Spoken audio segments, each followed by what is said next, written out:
Mad King, Robert's Rebellion, Ned Stark loses his head, Daenerys with 3 dragons, Jon Snow riding to the north.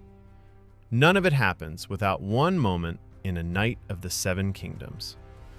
Prince Baelor Breakspear takes off his helmet and a piece of his skull comes off with it. And in that instant, every event in Game of Thrones becomes possible. This is why HBO's newest spin-off matters more than the smaller scale suggests. Let's break down the entire first season, every Easter egg the show planted, and what Season 2 has confirmed. Are you Baelor Targaryen? Sir Duncan the Tall, Dunk, is a hedge knight, which is a fancy way of saying he's a large man with no lord, no land, and probably not even a real knighthood. His mentor, Sir Arlen of Pennytree, dies in the pouring rain in the first scene. Dunk takes his sword, his shield, and his 3 horses and rides toward the tourney at Asford Meadow. He's not a lord. He's not even trained properly. But he has one thing most Westerosi don't. He believes in the code. On the way there, he stops at an inn and meets a bald boy he mistakes for a stable hand. That boy is Prince Aegon Targaryen, the future king, and Dunk has no idea. And I swore that I would. Episodes 1 through 4 are the build-up. Dunk tries to register for the tourney but can't find a knight to vouch for him. He befriends Sir Raymun Fossaway. He gets pulled into a drinking session at the tent of Sir Lionel Baratheon, the Laughing Storm, and charms his way into an alliance. Meanwhile, Egg becomes his squire. Not officially, just by refusing to leave, and Dunk, exhausted, lets him stay. Then Dunk sees something that changes everything. Prince Aerion Targaryen, the show's central villain, attacking a puppeteer girl for staging a play that mocked House Targaryen. Dunk intervenes. He breaks Aerion's teeth. Aerion demands justice. Under Westerosi law, striking a member of the royal family means Dunk loses a hand and a foot. Dunk demands trial by combat, which, thanks to Aerion's status as a prince, escalates into a trial of 7. 7 knights on each side, fighting to determine the truth by combat.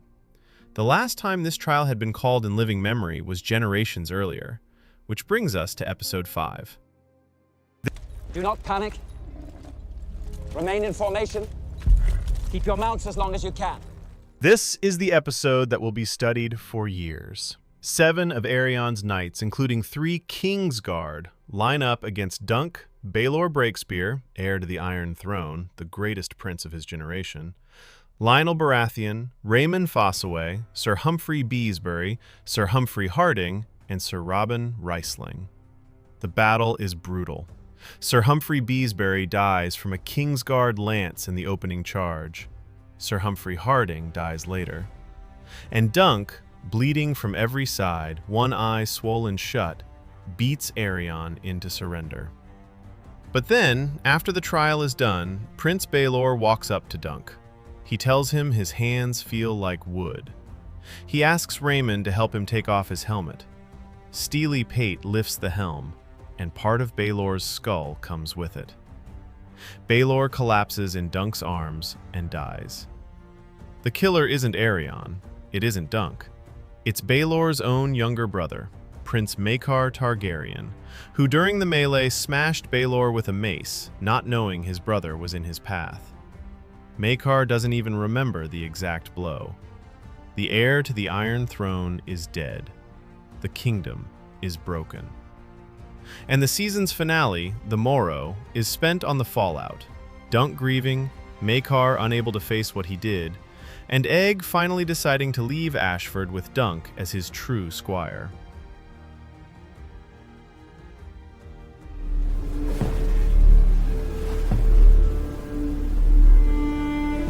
Dexter Sol Ansel's bald little prince is Aegon Targaryen, future King Aegon V, known to history as Aegon the Unlikely. He wasn't supposed to inherit anything. He becomes king only because of what happens over the next 40 years. Egg is the grandfather of Aerys II, the Mad King. He's the great-grandfather of Rhaegar Targaryen, Viserys III, and Daenerys Targaryen. which means he's also the great-grandfather of Jon Snow. Every Targaryen in Game of Thrones descends from that bald boy running errands for Dunk at Ashford. No, you guys, get up, sir. Prince Baelor Breakspear was, by every account, going to be one of the greatest kings Westeros ever saw, rivaling Daenerys I, without dragons. His death removes him from the succession.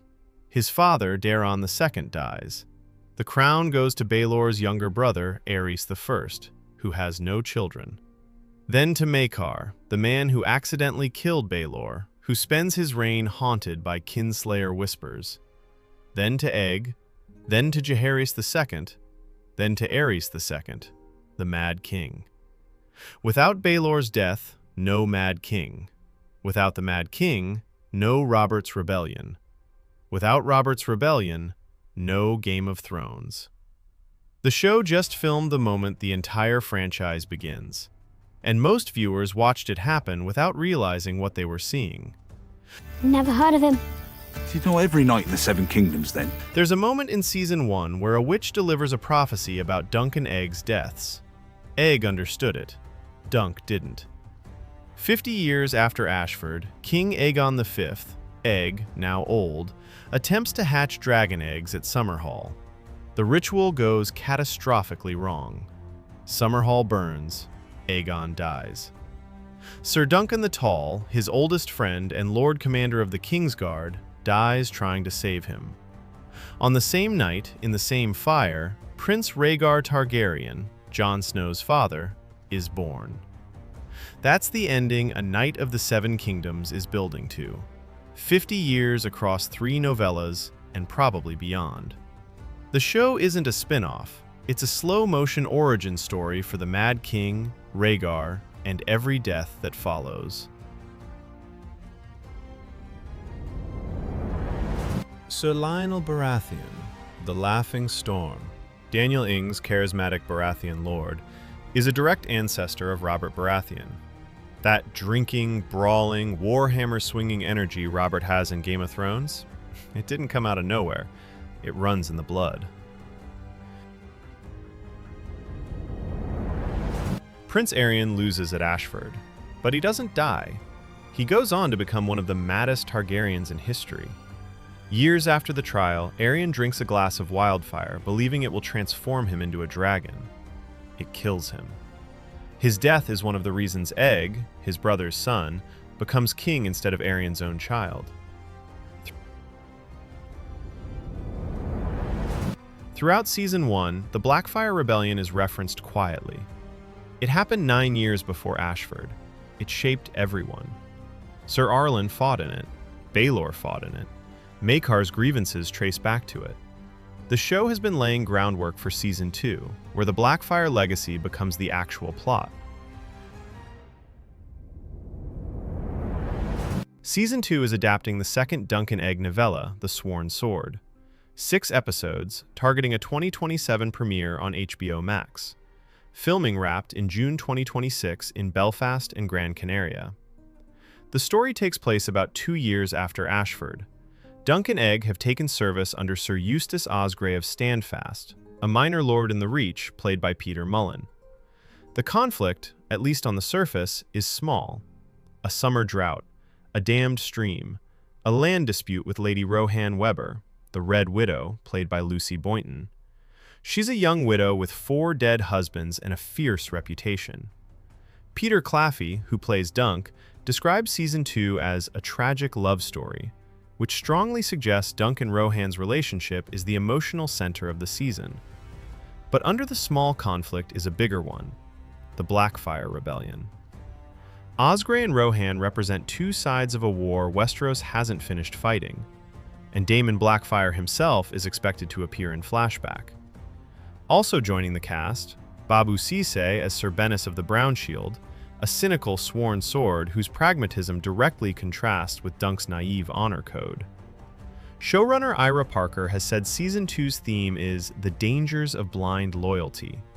That's a shift from Season 1's father and son framework, which suggests Dunk's belief in the code, the thing that made him honorable in Season 1, is going to start costing him in Season 2.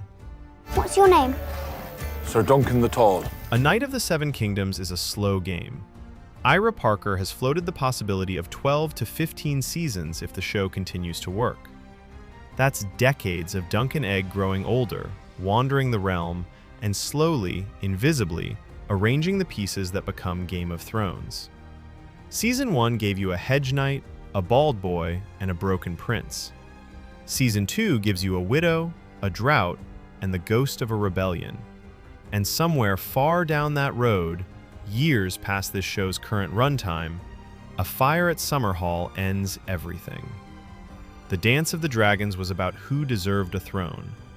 Game of Thrones was about who survived one. A Knight of the Seven Kingdoms is about how the whole game began. Thanks for watching. Subscribe and stick around for more. I wonder what tomorrow will bring.